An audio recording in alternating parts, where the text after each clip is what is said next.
What if the oldest story ever written is a warning? Thousands of years before the Bible, before the pyramids were finished, before any empire we know by name, there was a people who already knew about the flood, already knew about gods who walked among men, already knew about the creation of humanity, and the price that came with it. They called themselves the black-headed people. We call them the Sumerians, and what they left behind should not exist. Welcome to Mythic Origins. Tonight we travel back over 5,000 years, to the sun-scorched plains between the Tigris and Euphrates rivers, to a land the ancients called Mesopotamia, the land between two rivers. This is where civilization, as we understand it, was born. Not slowly, not gradually, but suddenly, shockingly fast. Writing, mathematics, astronomy, legal codes, organized religion, complex government, medicine, architecture, all of it appearing almost at once in a place called Sumer. But here is the question historians still wrestle with. Where did this knowledge come from? How did a group of people, in the span of a few centuries, leap from scattered villages to a fully functioning civilization, with a cosmology so detailed, so precise it would influence every major religion that came after it?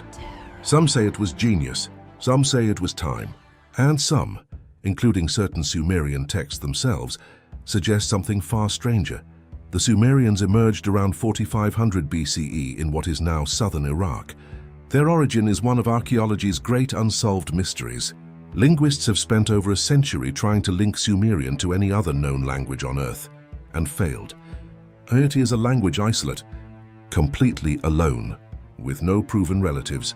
They built the world's first cities, Eridu, Uruk, Ur-Lagash, cities with walls, temples, marketplaces, and administrators.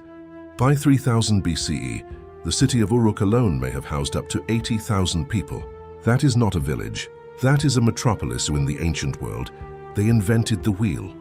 They invented writing, a system called cuneiform, pressed into clay tablets to track grain, cattle, and eventually poetry and prayer. They developed the concept of zero.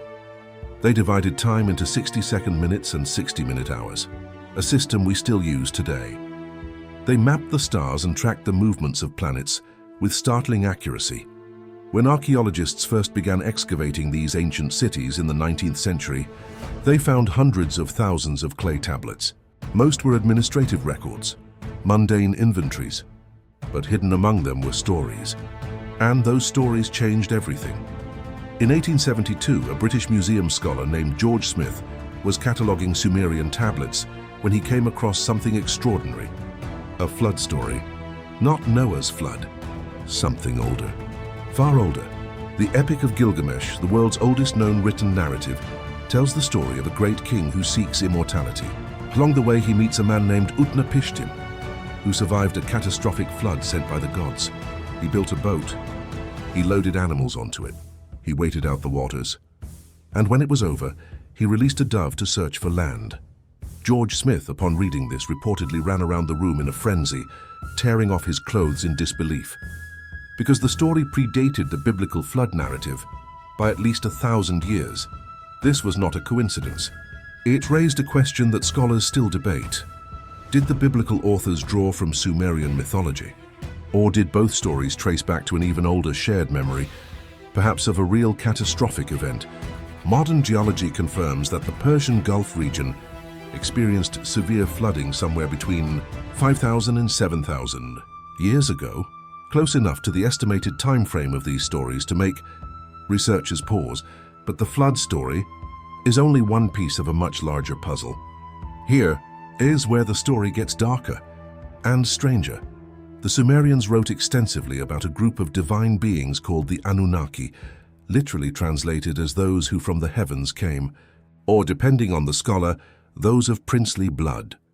These were not distant, abstract gods. According to the texts, the Anunnaki walked among humans. They gave laws.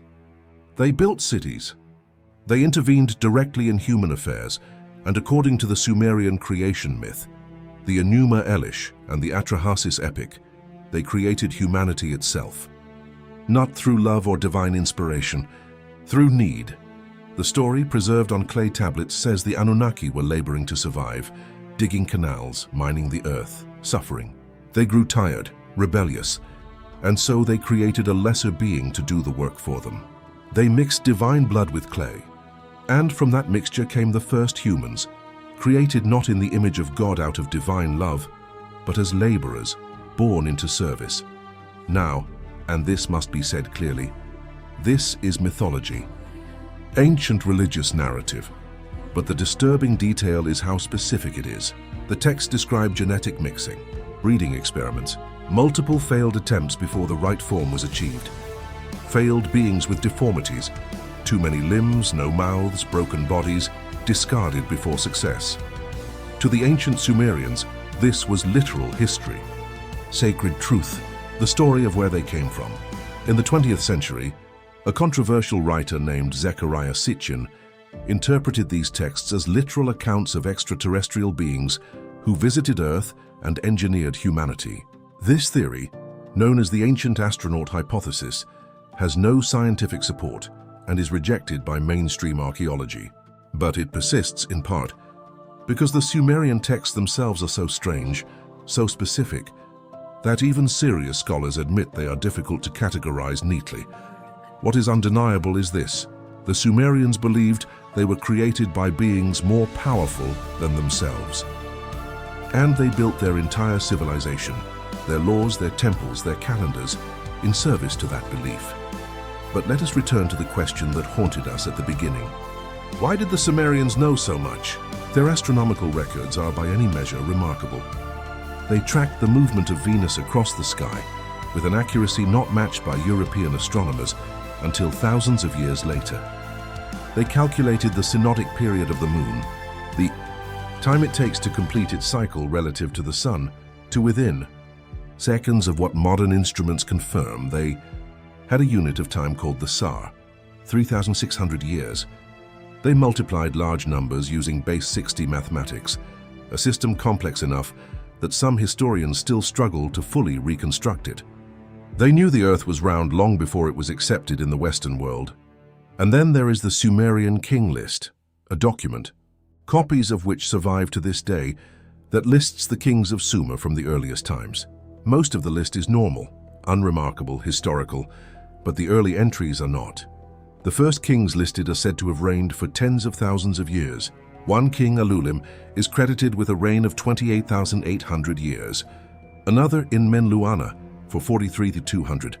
Scholars have proposed many explanations, symbolic numbers, astronomical cycles encoded as reign lengths, a mythological period mixed with historical record. All of these are plausible theories.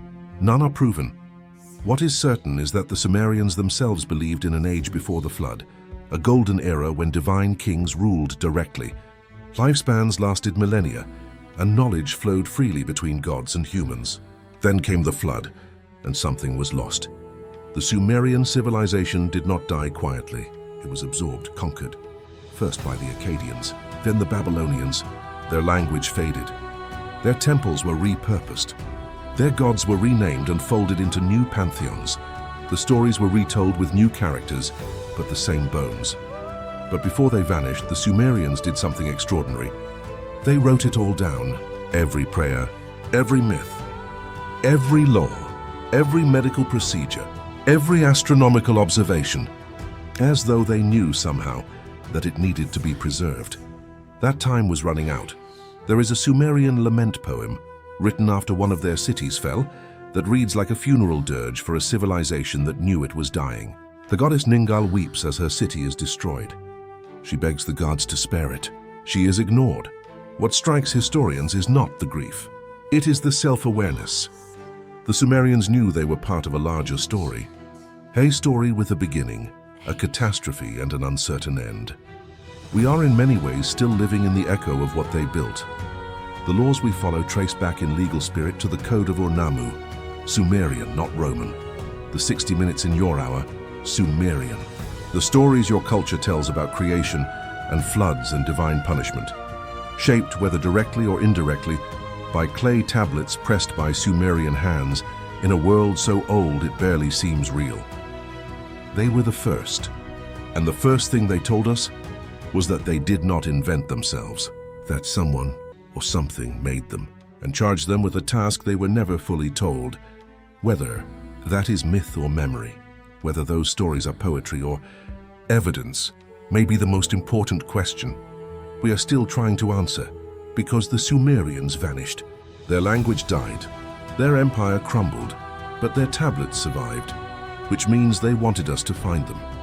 If you want more stories from humanity's forgotten past, the civilizations that time buried, the mysteries that history books skip, the questions archaeology cannot yet answer, subscribe to Mythic Origins. New episodes drop every week.